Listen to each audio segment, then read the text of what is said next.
Hey everybody, it's Nick with Bulls and Night Outdoors. We've been wanting to do a release review video for a while now. To make a long story short, which I'm not always the best at, last year before we went to Colorado, we went to TAC out at Seven Springs, which is awesome. 100% would recommend that to anybody. These farm flies. Would recommend it to anybody, especially if you're someone who's going out west, you're gonna do some elk hunting or whatever. It gets you ready for sure. And for me, the best thing that it did was it exposed me. The first target that we shot at TAC was a Yeti at 80 yards, and that was probably the easiest target that we shot all day. Because of the size, it was a little bit easier, but the second target was like a pretty small black bear at 95 yards, and I missed it. I crunched an arrow, and that's how almost the rest of the day went. So I ended up losing like 4 or 5 arrows that day. That summer I spent a lot of time rededicating myself to shooting, which was good for me.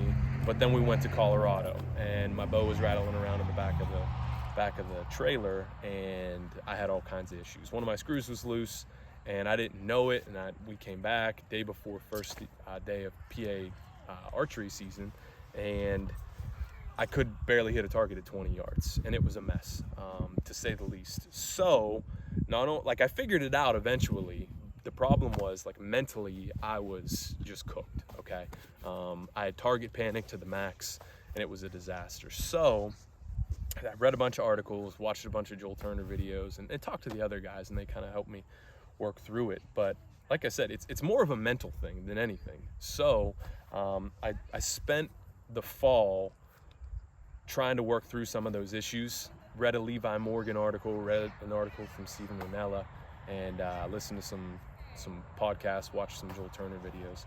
And the thing that they all said was, one, you have to create a new shot process, but one of the things that helps you to do that is these thumb trigger releases, or even tension releases. But this is just a thumb trigger. What this is a Scot Pursuit.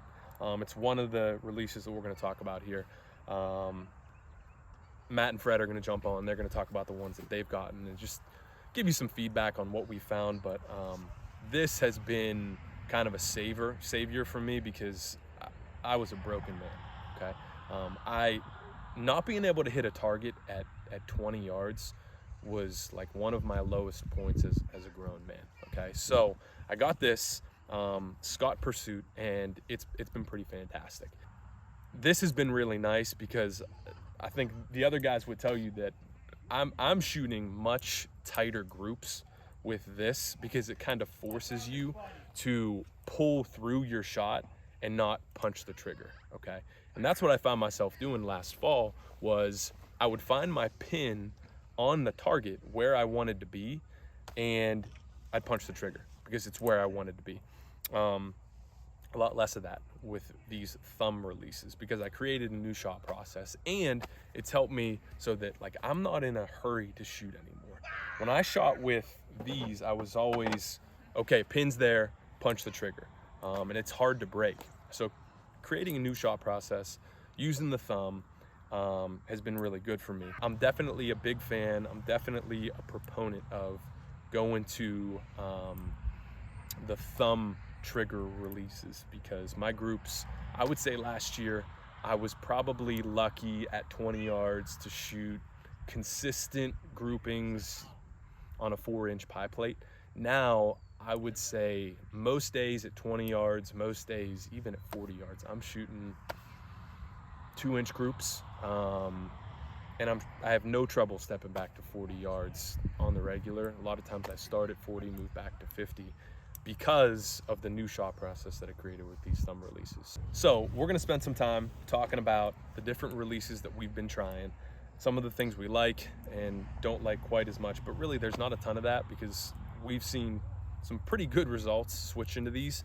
But like I said, we'll review these. That way, if you are somebody who's dealing with target panic, or you have been thinking about making a change, or maybe you're shooting just fine and you're just curious about some of these other releases, we'll show you what we like, what we don't like quite as much, and run you through some of the changes that we've been making. So stay tuned. Okay, so this one is the Scot Pursuit. It's the first one that any of us tried, and it's a decent price. I think it retails 160.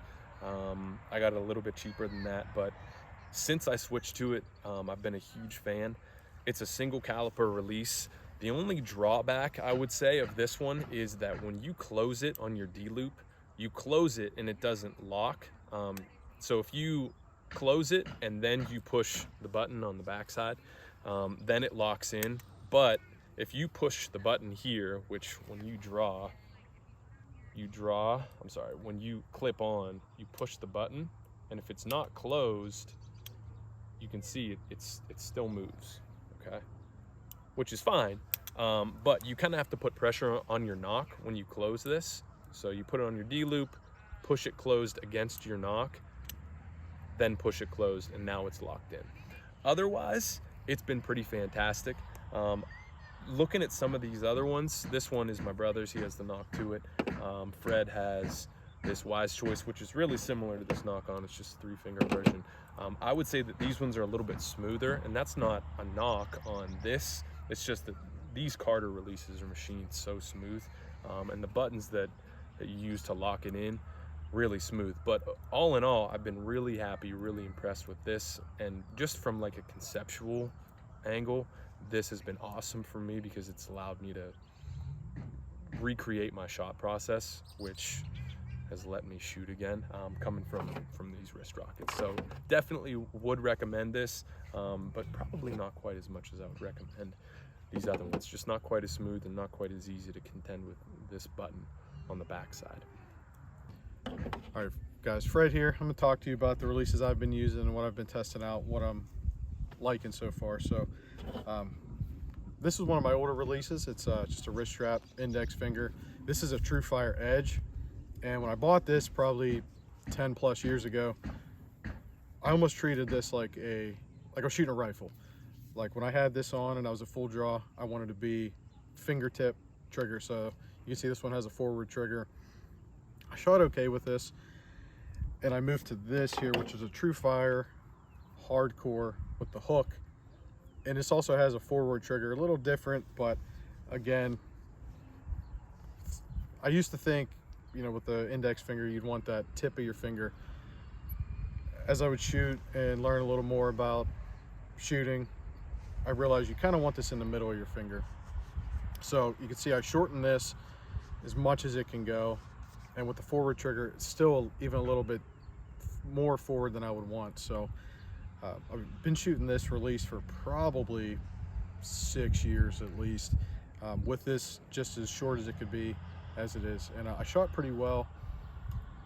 I had, at least compared to Nick, what he was dealing with, I had probably a pretty mild case of target panic. Still dealing with it though. You know, you floating your pin around the target, pin's there, you're punching the trigger. I shot pretty well. I was able to combat it a little bit. Still was more frustrated with just not being able to keep all my groups consistent.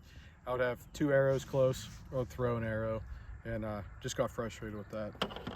So I bought this release here. This is a Scot Talon. My thought with this one was it was a little shorter, had more of a straight trigger to it, same hook style that I was used to. This was okay. It helped a little bit. Really shot really similar to the Trufire, so I didn't see too much there. So I shot this for a little bit. My biggest complaint about this one is when it's on your wrist, you're getting it on your D-loop. I don't know if you guys can hear that, but it's a little loud. And I mean, just shooting in the yard, it wasn't too bad, but in the woods, you know, deer sneaks up on you, you're nervous, shaking a little bit, trying to get that on, you know, just wasn't comfortable with that noise. So then I went, after talking to Nick, Matt, decided to try some thumb button releases. So first one I ended up trying was the Scot Sigma. Nick had the Scot Pursuit, so I gave this a shot. I kind of liked the circle for your index finger, get a little better grip on it. And just like the Pursuit, this one has the jaw, the single caliper that stays open until you press the button on the back. So it wasn't too bad. Uh, I was able to push that on the Nock, get that closed. What I do like about this one is there's a lot of trigger adjustment. You can see here, you can rotate that. You can even switch this barrel, and you got a lot of adjustment there. My one complaint about this is there's nothing to put on this release for a wrist strap. Whether you just want a paracord loop or a full wrist strap, just in case you don't drop it, there's really nothing on this release for that. Also, after shooting the other one here, this caliper was a little tough to get used to. So then I went to the Carter Wise Choice 3-finger. I think this is probably the one I'm going to stick with. Main reasons I like this is there's a button on the back here that closes, and we'll show a closer view of this, but it closes that jaw. So there's no, pressing it and closing it. It's just all in one.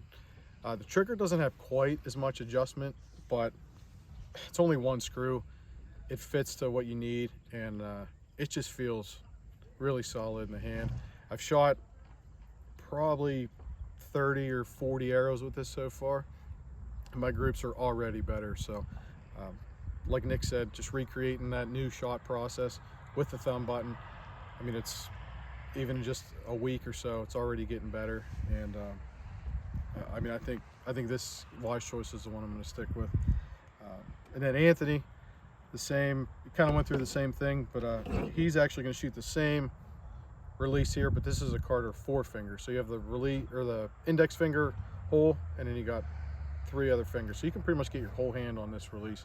Again, very similar, just got that extra finger. So I think next Matt's going to talk about what he's shooting this year.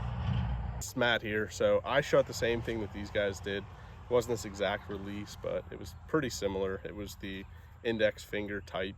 So I'm sure these other guys talked about it, that had some target panic. I just wanted to hit the target and just punch as soon as I got there. But going through a bunch of videos, the Nock on videos, John Dudley, I don't know if you guys have checked those out before, but that was a big help for me, especially because he went through the actual processes that you're supposed to do instead of just saying, here, buy my release. He has a lot of free training videos and educational videos online. So go on and check on his School of Nock, it's called. So if you get a chance, that's where I learned a lot of the stuff to pretty much diagnose the target panic that I was having and the issues. So check those out online. And that's why I decided to give this Nock to It release a try. So it's the same one that the other guys went over, but it's more of a 2-finger release. It has the same locking mechanism that the other guys talked about, but it's only 2 fingers compared to, so here's a 4-finger and here's the 2-finger. So you're only drawing basically with these 2 fingers, and that's creating less torque on the bow, on the string. So I wanted to start there and see the both extremes basically. So it's pretty much a 180 from what I was doing here, 1 finger drawn back. So this was the 2-finger, just getting used to the process. So we started with a shot trainer. John Dudley sells one of those, or you can make your own. Freddie made his out of a hockey stick. I'm gonna make one out of a PVC pipe. So you just basically have the PVC and you put paracord through it and you tie a D-loop onto the end, and you can adjust onto the D-loop, and you can just draw and get used to the process of when is that release going to go off, so you can kind of feel it before you get in. It's a good exercise for the winter months because we don't get outside much here in Pennsylvania, so it's a good training thing. So you just get used to where you're putting that thumb on the barrel itself. So you're just working on getting through, instead of punching the trigger every time, you're getting your thumb in a good position and then just drawing back through, and then it goes off.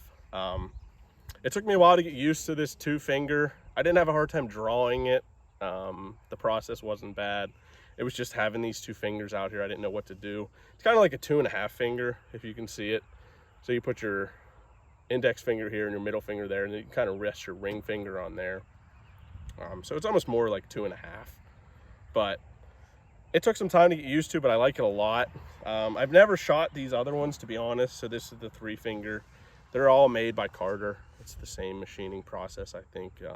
This one basically just has the Nock on logo, and the Nock to it is what it's called. But they're all thumb releases. So this is one I'll be shooting this year, I think. It seemed to help out my grouping.